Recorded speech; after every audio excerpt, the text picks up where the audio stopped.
Hi, I'm Mary Kopczynski, the CEO of Regulatics. Welcome to this week's Regulatory Roundup. Since December 4th, there were 240 regulatory updates having to do with financial services in the United States.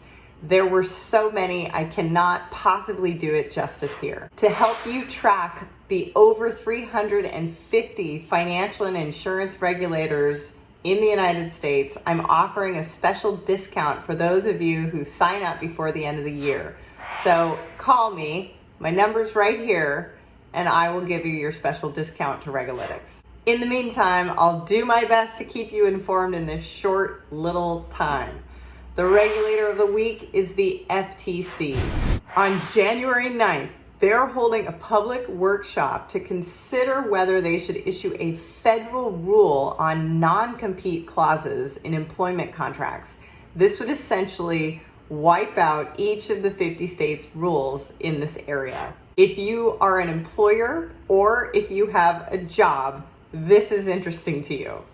For those of you who are Facebook users or even not Facebook users because of what happened with Cambridge Analytica, the FTC finally issued the ruling that says that Cambridge Analytica participated in deceptive practices to harvest personal information of tens of millions of Facebook users for the purpose of voter profiling.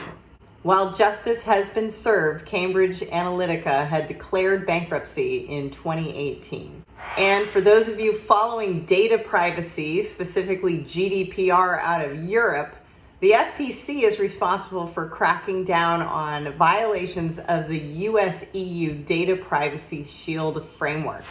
Last week, the FTC busted 4 companies for violating this framework, which means they were transferring data between customers in the US and the EU without following the rules. And finally, though it's not financial, the FTC is looking into COPPA, the Children's Online Privacy Protection Act. So if you do have children as customers in any way, you have until today at 11:59 Eastern Time to submit a comment to the FTC if you have any views on how that rule should change. Because of issues with their website, they are allowing you to send an email to secretary@ftc.gov with the subject line COPPA comment. The topic of the week is deregulation. Governor Brad Little joined members of the Idaho State Legislature announcing that last week Idaho surpassed South Dakota in becoming the least regulated state in the country. They have cut and simplified 75% of their regulatory rules in 1 year. A representative of the Arizona legislature is trying to sue the city of Phoenix for adding fees to ride-sharing services like Lyft and Uber when you get picked up at the Phoenix airport. On the federal level, the FDIC is looking for feedback on how they can better analyze the effects of its regulatory rules. Specifically, they're looking for better ways of doing cost-benefit analysis. In contrast, the U.S. Senate Committee on Banking, Housing, and Urban Affairs held a hearing about the oversight of federal financial regulators. During that session, Senator Sherrod Brown accused those financial regulators of having collective amnesia about what the financial crisis did to Americans in 2008. The collaboration of the week went to the Consumer Financial Protection Bureau, the Federal Reserve Board, the Federal Deposit Insurance Corporation, the Office of the Comptroller of the Currency, and the National Credit Union Administration. They issued a joint statement on the use of alternative data in underwriting by banks, credit unions, and non-bank financial firms. Alternative data includes information not typically found in consumers' credit reports or customarily provided by consumers when applying for credit. Alternative data include cash flow derived from consumers' bank account records. The agencies recognize that the use of alternative data in a manner consistent with applicable consumer protection laws might improve the speed and accuracy of credit decisions and may help firms evaluate the creditworthiness of consumers who currently may not obtain credit in the mainstream credit system.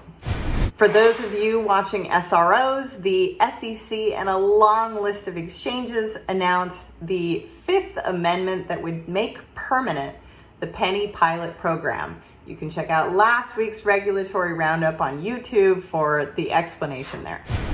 In Cyber Corner, Governor Kristi Noem announced that South Dakota is investing in next-generation industries by increasing high-speed internet access, bolstering cybersecurity development, and investing in healthcare training programs.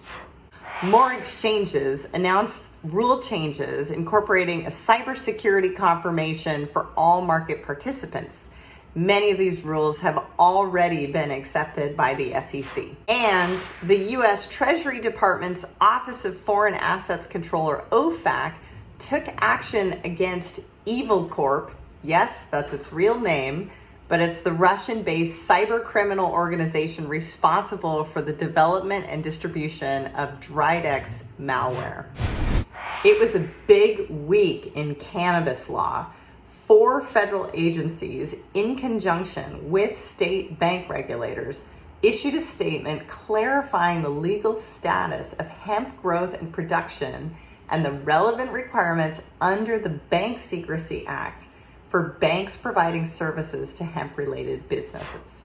The statement emphasized that banks are no longer required to file suspicious activity reports for customers just because they're engaged in the growth or cultivation of hemp, but they are expected to follow standard SAR procedures and file a SAR if there's any sort of suspicious activity.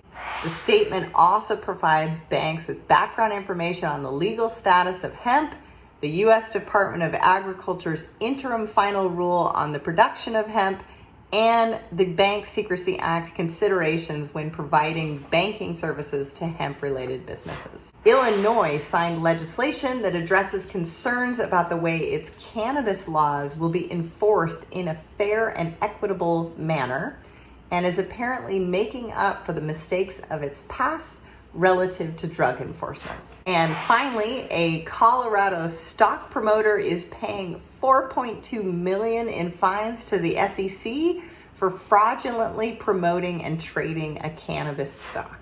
I definitely couldn't cover it all today, but for the extended version of this video, go ahead and subscribe to our YouTube channel. Tune in every Wednesday morning for your weekly roundup courtesy of Regulatics.